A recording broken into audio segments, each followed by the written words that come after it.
پیغمبر کی اتباع اور پیغمبر کی پیروی کرنا، یہ دو مقصد ہیں جن کے لیے اللہ نے اپنا محبوب پیغمبر ہمیں عطا فرمایا۔ اب محبت کی تفصیل میں جائیں تو کئی باتیں نکلیں گی، اطاعت کی تفصیل میں جائیں تو بہت ساری باتیں آئیں گی۔ میں نے خلاصہ عرض کر دیا اللہ نے نبی کیوں دیا۔ نمبر 1، امت اپنے نبی سے پیار کرے، امت اپنے نبی سے محبت کرے، جسے قرآن کریم سورۃ الفتح پارہ نمبر 26 آیت نمبر 8 اور 9 اللہ فرماتے انا ارسلناک شاہدا ومبشرا ونذیرا لتؤمنوا باللہ ورسولہ وتعزروہ وتوقروہ، میں نے تمہیں اپنا نبی اس لیے دیا تاکہ تم ایمان لانے کے بعد میرے نبی کا ادب اور احترام کرو، میرے نبی کی تعظیم اور توقیر کرو۔ پھر اللہ نے اس تعظیم کی تفصیل مختلف آیات میں بیان فرمایا لا تقدموا بین یدی اللہ ورسولہ، میرے پیغمبر سے آگے مت بڑھنا۔ لا ترفعوا اصواتکم فوق صوت النبی، اپنی آوازوں کو میرے پیغمبر کی آواز سے اونچا مت کرنا، میرے پیغمبر کا ادب اور احترام کرنا، میرے نبی کی تعظیم اور توقیر کرنا۔ صحابہ کرام رضی اللہ تعالی عنہم اجمعین جو قرآن کریم کے اس خطاب کے سب سے پہلے مخاطب ہیں، انہوں نے پھر تعظیم کر کے بتایا پیغمبر کا ادب کیا ہوتا ہے، پیغمبر کا احترام کیا ہوتا ہے، اللہ کے نبی سے محبت کیا ہوتی ہے، پیغمبر سے پیار کیا ہوتا ہے۔ صرف ایک حدیث مبارک آپ کی خدمت میں عرض کرتا ہوں سمجھانے کے لیے کہ صحابہ نے محبت کیسے کی۔ اللہ کے نبی مدینہ منورہ سے احرام باندھ کر مکہ مکرمہ عمرہ کرنے کے لیے چلے۔ حدیبیہ کے مقام پر اللہ کے نبی کو روکا گیا، پیغمبر نے اہل مکہ سے گفتگو کرنے کے لیے حضرت عثمان کو بھیجا۔ اہل مکہ نے پیغمبر سے گفتگو کرنے کے لیے مختلف افراد یکے بعد دیگرے مختلف اوقات میں بھیجے۔ ان آنے والے افراد میں ایک فرد اللہ کے نبی کی خدمت میں آیا جس کا نام عروہ بن مسعود ثقفی تھا۔ اللہ کے نبی سے بات بھی کی، پیغمبر کریم صلی اللہ علیہ وسلم کی نشست و برخاست، اللہ کے نبی کا اٹھنا اور بیٹھنا دیکھا۔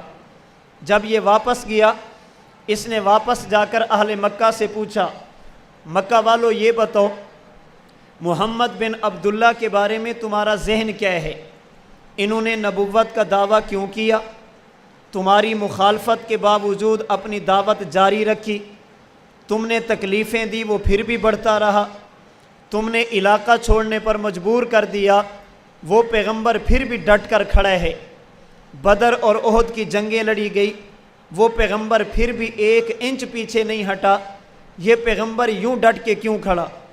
اہل مکہ کہنے لگے عروہ یہ شخص بادشاہ بننا چاہتا ہے، اپنی سلطنت قائم کرنا چاہتا ہے، اپنی رعایا اور ماتحت تیار کرنا چاہتا ہے، اس لیے نبوت کا دعویٰ کیا تاکہ لوگ مجھے وہ عزت دیں جو بادشاہوں کو ملتی ہے۔ عروہ بن مسعود کہنے لگا یہ تمہاری غلط فہمی ہے، اللہ کے نبی صلی اللہ علیہ وسلم یہ بادشاہت کے طلبگار نہیں، یہ جسموں پر حکومت کرنے والا فرد نہیں، یہ زندگیاں بدلنے والا فرد ہے، اس نے دلوں کی کایا پلٹ کر دیکھی ہے۔ میں تمہاری طرف سے بڑے بڑے بادشاہوں کے پاس گیا مذاکرات کرنے کے لیے، معاملات طے کرنے کے لیے، گفتگو کرنے کے لیے، میں نے بڑے بڑے بادشاہوں کو دیکھا، ان کے وزراء کو دیکھا، ان کی رعایا کو دیکھا، بادشاہ اور ماتحتوں کا تعلق دیکھا، اور میں نے حدیبیہ کے مقام پر نبوت اور صحابہ کا تعلق بھی دیکھا۔ اللہ کی قسم یہ بندہ بادشاہ نہیں، یہ بادشاہت کا طلبگار نہیں، یہ اپنی رعایا نہیں بنانا چاہتا۔ عروہ بن مسعود نے قسم اٹھا کر کہا جسے امام بخاری نے صحیح بخاری میں نقل کیا، کہا واللہ ان رأیت مالکا قط یعظمہ اصحابہ ما یعظم اصحاب محمد محمدا، اللہ کی قسم میں نے بڑے بڑے بادشاہ دیکھے لیکن جتنا پیار اور محبت، تعظیم و توقیر، ادب اور احترام پیغمبر کے صحابہ پیغمبر کا کرتے ہیں، اللہ کی قسم کسی بادشاہ کی رعایا اتنا ان کا اکرام نہیں کرتی، اتنی محبت نہیں کرتی۔ کہنے والوں نے کہا عروہ، بادشاہوں کے آنے پر رعایا کھڑی ہو جاتی ہے، بادشاہوں کے آنے پر لوگ سجدے بھی کرتے ہیں، کیا محمد کے صحابہ بھی محمد کو سجدہ کرتے ہیں؟ اس نے کہا یہاں بات سجدے کی نہیں، بات سجدوں سے آگے چلی گئی۔ کھڑا ہونا خوشامد میں ہو سکتا ہے، کسی کو تعظیماً سجدہ کرنا اس کی رضا دلجوئی کے لیے یا دنیاوی مفاد کے لیے ہو سکتا ہے۔ میں نے جو نبی اور صحابہ کا تعلق دیکھا یہ بادشاہ اور رعایا کا نہیں۔ انہوں نے کہا جی کیا معنی؟ کہا میں نے بادشاہوں کو دیکھا، اگر وہ تھوک ڈال دیں، سجدہ کرنے والے بادشاہ کے تھوک کو دیکھنے کے لیے بھی تیار نہیں۔ اس نے پھر قسم اٹھا کر کہا واللہ ما تنخم نخامۃ الا وقعت فی کف رجل منہم فدلک بها وجہہ وجلدہ۔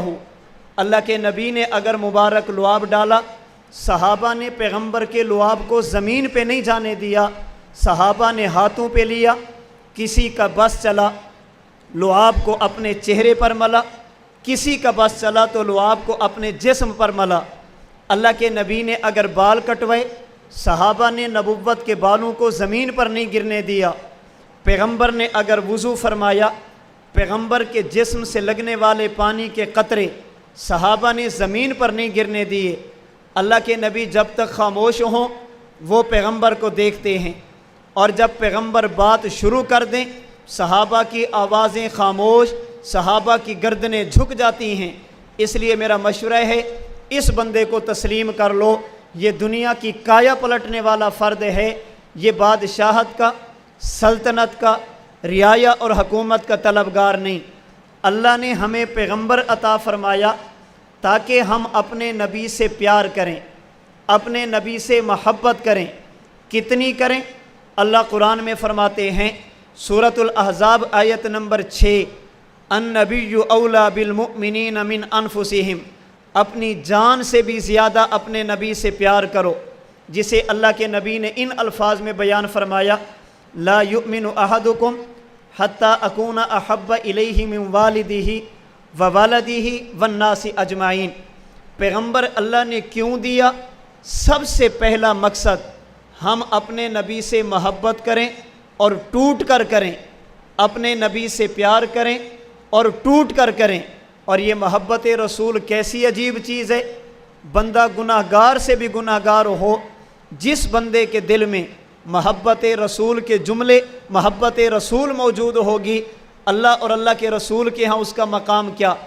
آج نماز ظہر کے بعد ہمارے حضرت دامت برکاتہم العالیہ ہمیں ایک حدیث مبارک سنا رہے تھے، اور اس کے ضمن میں بہت ساری باتیں ایسی ہمیں سمجھا رہے تھے بطور سبق کے، اگر وہ سمجھ آ جائیں اللہ کی قسم گناہ گاروں سے نفرت نہیں کی جائے گی، پھر گناہ گاروں کی اصلاح کی فکر کی جائے گی۔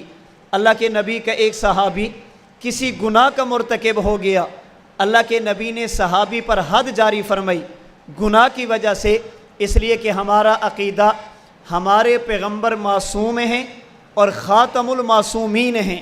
اللہ نے عصمت کو پیغمبر پر ختم فرما دیا۔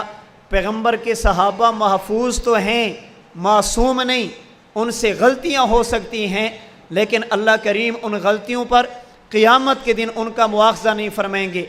ادھر صحابی پر حد لگی، ادھر کسی اور صحابی نے جملہ کہا، صحابی کے بارے میں کوئی بات ایسی کی جو نہیں کہنی چاہیے تھی۔ اللہ کے محبوب پیغمبر نے صحابی کو روکا، فرمایا میاں تم نے اس کے جرم کو دیکھا، گناہ کو دیکھا، اس وجہ سے جملہ کہا، یہ جملہ کبھی نہ کہنا۔ کیوں؟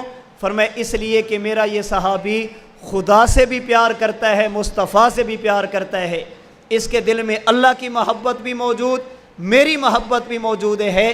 گناہ ہو گیا وہ اس کا اور خدا کا معاملہ، تمہیں یہ حق حاصل نہیں، تم اس کے گناہ پر اسے تانا دو، اس کے گناہ پر اس کے بارے میں ایسی باتیں کرو۔ تو سب سے پہلا کام اللہ نے ہمیں نبی کیوں دیا؟ ہم اپنے نبی سے محبت کریں۔ نمبر 2، ہم اپنے پیغمبر کی اطاعت کریں۔ اللہ کے نبی کیوں ہے؟ اللہ نے مقصد بیان فرمایا، میرے نبی کی اطاعت کرو۔ قرآن کریم سورہ نساء آیت نمبر 64، وما ارسلنا من رسول الا لیطاع باذن اللہ۔ قرآن کریم 26واں پارہ سورۃ الفتح آیت نمبر 9، لتؤمنوا باللہ ورسولہ، میں نے پیغمبر اس لیے دیا تاکہ تم اپنی اصلاح کرو، نبی اس لیے دیا تاکہ تم ایمان لے آؤ، پیغمبر اس لیے دیا تاکہ تم میرے نبی کی اطاعت کرو۔ اطاعت میں کلمہ بھی ہے، اطاعت میں عبادت بھی ہے، اطاعت میں اخلاق بھی ہیں، اطاعت میں معاشرت بھی ہے، اطاعت میں معاملات بھی ہے، جنہیں ہمارے حضرت دامت برکاتہم العالیہ اپنے الفاظ میں یوں بیان فرماتے ہیں، نبی کے آنے کا مقصد ہم پورے دین میں اپنے پیغمبر کی اطاعت کریں۔ اگر بات ایمانیات کی ہے، اعتقادات، ہم ان کی اصلاح کریں، بات عبادات کی ہے ہم اصلاح کریں، بات عادات کی ہے ہم اصلاح کریں، بات معاشرات کی ہے ہم اصلاح کریں، اور بات معاملات کی ہے ہم اصلاح کریں۔ اللہ نے نبی کیوں دیا؟ تاکہ ہم نبی کی اطاعت کریں۔ اور پیغمبر کریم صلی اللہ علیہ وسلم کی آمد سے قبل جو لوگ اللہ کے نبی کو پہچانتے گئے آسمانی کتابوں کے ذریعے، انہوں نے اس بات کا اقرار کیا کہ پیغمبر اس لیے آئیں گے تاکہ پیغمبر کے دین کی نصرت پیغمبر کی اطاعت کر کے کی جائے۔ اللہ کے نبی سے ہزاروں سال پہلے دنیا میں بادشاہ گزرنے والے سبا بن یشب نے ایک لمبا قصیدہ کہا تھا، اس میں ایک جملہ متا یظہر فکونوا ناصریہ ومن یلقوہ یبلغہ سلامی، تم میں سے جو بندہ بھی اللہ کے نبی کا زمانہ پالے، میرے سلام بھی نبی کی خدمت میں پیش کرے، اور دین کے معاملے میں میرے پیغمبر کا معاون اور مددگار بنے، اللہ کے نبی کی اطاعت کرے۔ اللہ کے نبی کی آمد سے 1100 سال پہلے گزرنے والے بادشاہ طبہ نے اللہ کے نبی کے بارے میں قصیدہ لکھا تھا، جس میں ایک جملہ اس نے یہ کہا تھا، شہدت علی احمد انہ رسول من اللہ بارئ النسم فلو مد عمری الی عمرہ لکنت وزیرا لہ وابن عمی وجاہدت بالسیف اعداءہ وفرجت عن صدرہ کل غمی۔ اللہ کے نبی اگر تشریف لے آئے، میں بادشاہت چھوڑ کر نبی کی فوج کا سپاہی بن کر اللہ کے نبی کی اطاعت کر کے پیغمبر کے سینے کو ٹھنڈا کر دوں گا۔ حضرت حمزہ رضی اللہ تعالی عنہ نے جب کلمہ پڑھا، حضرت حمزہ نے کہا تھا، حمدت اللہ حین ہدی فؤادی الی الاسلام والدین الحنیفی، ایک جملہ کہا، وَأَحْمَدُ مُصْطَفَىٰ فِينَا مُطَاعٌ فَلَا تَغْشَوْهُ بِالْقَوْلِ الْعَنِيفِ۔ اللہ کے نبی ہمارے پاس اس لیے آئے تاکہ ہم اپنے پیغمبر کی اطاعت کریں، تاکہ ہم اپنے پیغمبر کی اتباع کریں۔ اللہ نے نبی اس لیے دیا کہ محبت کا دعویٰ فقط زبانی نہ ہو، بلکہ محبت کے دعوے میں صداقت کے لیے پیغمبر کی اطاعت ہو۔ اس لیے کہ تاثر رسول وانت تظہر حبہ ھذا لعمری فی القیاس بدیع لو کان حبک صادقا لاطاعتہ ان المحب لمن یحب یطیع۔ کہنے والے نے کہا، محبت رسول کا دعویٰ بھی کرتے ہو اور نبی کی بات بھی نہیں مانتے، محبت رسول کا دعویٰ بھی کرتے ہو، اپنے پیغمبر کی نافرمانی بھی کرتے ہو، اللہ کی قسم یہ بات سمجھ میں آنے والی نہیں۔ لو کان حبک صادقا لاطاعتہ ان المحب لمن یحب یطیع۔ اگر تم واقعی نبی سے محبت کرتے پھر اپنے نبی کی اطاعت کرتے، اس لیے کہ محب ہمیشہ محبوب کو خوش کرتا ہے، محب ہمیشہ محبوب کی بات مانتا ہے۔ اللہ نے ہمیں نبی عطا فرمایا، سب سے اعلیٰ، سب سے افضل، سب سے کامل اور مکمل پیغمبر خدا نے ہمیں عطا فرمایا۔ کیوں عطا فرمایا؟ نمبر 1 تاکہ ہم نبی سے پیار کریں اور سب سے زیادہ کریں۔ نمبر 2 تاکہ ہم نبی کی اطاعت کریں اور پوری دنیا کے رسم و رواج کو چھوڑ کر، پوری دنیا کو چھوڑ کر اپنے نبی کی بات کو مقدم سمجھیں، نبی کی شریعت کو مقدم سمجھیں۔ ربیع الاول کا مہینہ شروع ہونے والا، ہم اپنے نبی کے اس وجود اقدس کی، پیغمبر کی آمد کی، اللہ کے نبی کی بعثت کی، اس نعمت کی قدر کرتے ہوئے ماہ ربیع الاول میں ہم یہ سوچیں ہمارے پیغمبر ہمارے پاس کیوں ہے، ربیع الاول میں مجھے اور آپ کو کیا کرنا چاہیے، میں اور آپ کیا کریں۔ مختصراً عرض کرتا ہوں، مجھے اور آپ کو ربیع الاول میں 5 کام کرنے چاہیے۔ نمبر 1، ہم خدا کی اس نعمت پر اللہ کا شکر ادا کریں۔ اللہ نے اتنی بڑی نعمت عطا فرمائی، ہم زبان سے بھی اللہ کا شکر ادا کریں اور اپنے عمل سے بھی اللہ کی اس نعمت کا شکر ادا کریں۔ قرآن کریم میں اللہ تعالیٰ نے فرمایا، جہاں پر نبی کی بعثت کا مقصد ذکر فرمایا تسبحوہ بکرۃ و اصیلا، میں نے یہ پیغمبر تمہیں اس لیے دیا تاکہ تم صبح اور شام مجھے یاد کرو، تاکہ میری اس نعمت کی قدر کرو، اس پر میرا شکر ادا کرو۔ نمبر 2، ماہ ربیع الاول میں اور آپ کیا کریں؟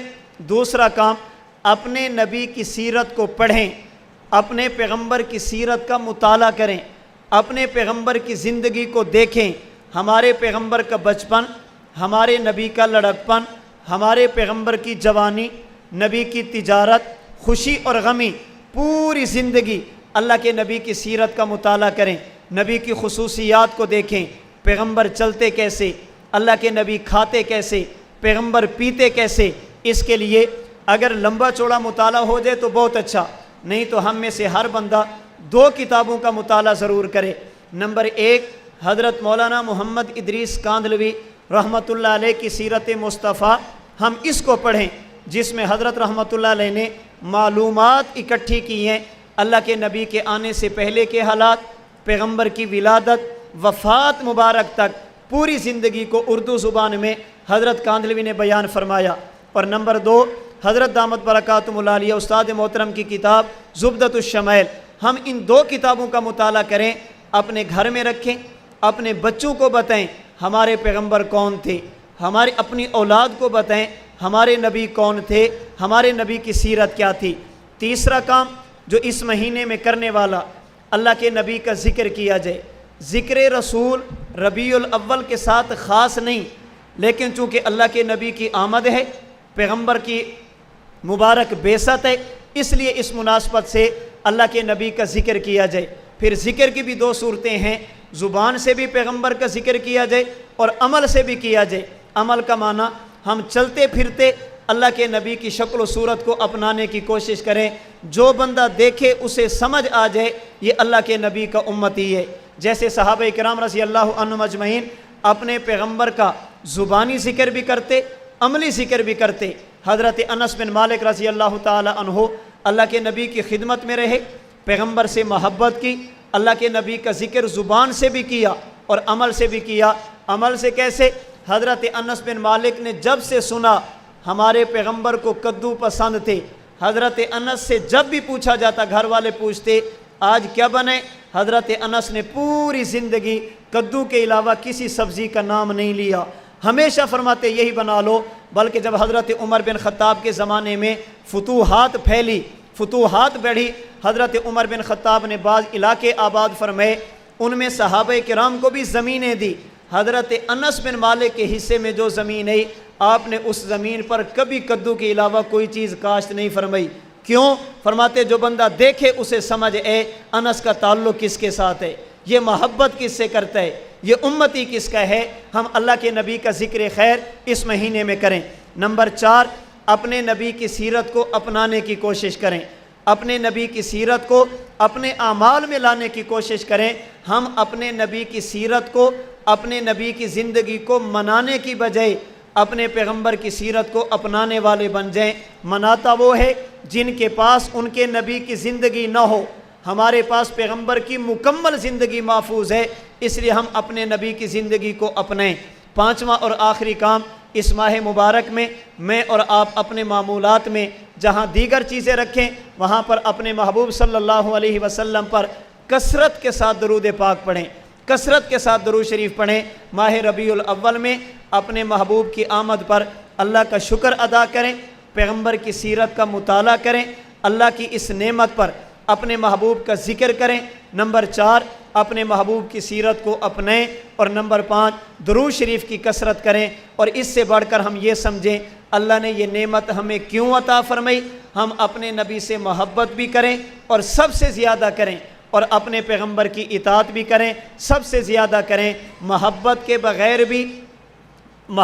بغیر بھی کسی بندے کے ایمان کا اعتبار نہیں۔ اور نبی کے ساتھ اطاعت والا وفا والا رشتہ اگر قائم نہ کیا جائے، اس کے بغیر بھی بندہ کسی کھاتے کا نہیں ہے، اس لیے کہ محمد کی محبت دین حق کی شرط اول ہے۔